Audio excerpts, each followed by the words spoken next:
இன்றைக்கி நம்ம வீட்டில் கட்லா மீன் குழம்பு தாங்க. நல்லா உயிரோடு வந்துச்சு. நேற்றே பார்த்துக்கோங்க க்ளீன் பண்ணி ஃப்ரீசரில் வச்சு எடுத்து வச்சுருக்கேன். இப்போ பார்த்துக்கோங்க அந்த ஐஸ் கட்டியெல்லாம் பிரியறதுக்கு கொஞ்சம் போல் வார்ம் வாட்டர் ஊற்றி ரூம் டெம்பரேச்சரில் வச்சோம்னா சூப்பராக பார்த்துக்கோங்க அந்த இது பிரிஞ்சு தண்ணி ஐஸ்லாம் தனியாக வந்துடும். அதுக்கப்புறம் தக்காளி வெங்காயம் பச்சை மிளகாய்லாம் நறுக்கி வச்சுருக்கேன்.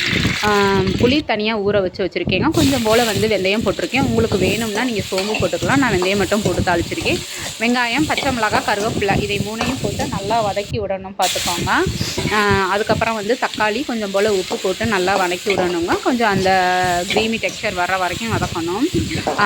எனக்கு வந்து எங்கள் ரிலேட்டடில் ஒருத்தவங்களுக்கு வந்து என்ன சொன்னாங்கன்னா, நான் எப்போயுமே ஃபைனலாக வந்து விளக்கெண்ணெய் ஊற்றுவேன். ஆனால் அவங்க வந்து ஐய விளக்கெண்ணெயாக ஊற்றுறாங்க அப்படின்லாம் சொன்னாங்களாம். விளக்கெண்ணெய் ஊற்றி ஒரு மீன் குழம்பு சாப்பிட்டு பாருங்கள். நாட்டு மீன் குழம்பு எந்த மீன் குழம்புனாலும் நல்லாயிருக்கும் பார்த்துக்கோங்க. இப்போ நான் வந்து மிளகாத்தூள் தான் போட்டு நல்லா புளியெல்லாம் கரைச்சி ஊற்றி கொதி வந்ததுக்கப்புறம் அந்த மீனோட தலை இருக்குது பார்த்தீங்களா, அது நடுப்பகுதியில் போடணும். ஏன்னா கொஞ்சம் வேகிறதுக்கு லேட் ஆகும்.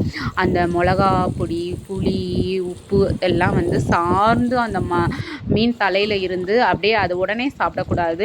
இதை வச்சுட்டு மறுநாள் சாப்பிட்லாம், இல்லை அன்றைக்கி நைட்டு சாப்பிட்லாம். நான் இன்றைக்கி காலையில் வச்சுருக்கேன். இந்த மாதிரி ஒரு டைம் செஞ்சு பாருங்கள். ஃபைனலாக வந்து விளக்கெண்ணெய் தான் ஊற்றி வச்சு கொத்தமல்லி தலையை போட்டு அப்படியே மூடி வச்சா ரெடி.